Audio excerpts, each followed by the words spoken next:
નમસ્કાર, હું છું પ્રેરણા. આપ જો રાષ્ટ્રીય ન્યાયાલય ગુજરાતના મહત્વના સમાચારને વિસ્તારથી વાત કરીએ તો અમેરિકા, ઇઝરાયલ અને ઈરાન વચ્ચે સતત 2 દિવસીય યુદ્ધ ચાલી રહ્યું છે. મિડલ ઈસ્ટના દેશમાં ફસાયેલા ભારતીયો અને ભારતમાં સુરક્ષાને લઈને પીએમ મોદીના નિવાસ સ્થાને સુરક્ષા સમિતિની બેઠક યોજાઈ. આ દરમિયાન સીડીએસ અનિલ ચૌહાણ પણ હાજર રહ્યા. મીટિંગમાં વેસ્ટ એશિયામાં રહેતા ભારતીયો અને ત્યાં ફસાયેલા લોકોની સુરક્ષા પરિસ્થિતિ બગડે તો તેનો કેવી રીતે સામનો કરવો તેના પર ચર્ચા થઈ.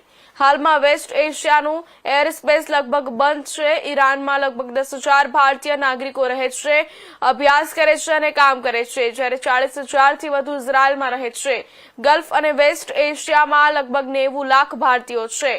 પીએમએ એક્સ પર એક પોસ્ટમાં જણાવ્યું કે તેમને યુએઈના પ્રેસિડેન્ટ શેખ મોહમ્મદ બિન ઝાયદ અલ નાહયાન સાથે વાત કરી. તેમણે યુએઈ પર થયેલા હુમલાઓની નિંદા કરી. પીએમએ લખ્યું, ભારત આ મુશ્કેલ સમયમાં યુએઈ સાથે ઊભું છે. ત્યાં રહેતા ભારતીય સમુદાયનું ધ્યાન રાખવા બદલ તેમનો આભાર માન્યો. અમે તણાવ ઓછો કરવા, શાંતિ, સુરક્ષા અને સ્થિરતાને સમર્થન આપીએ છીએ.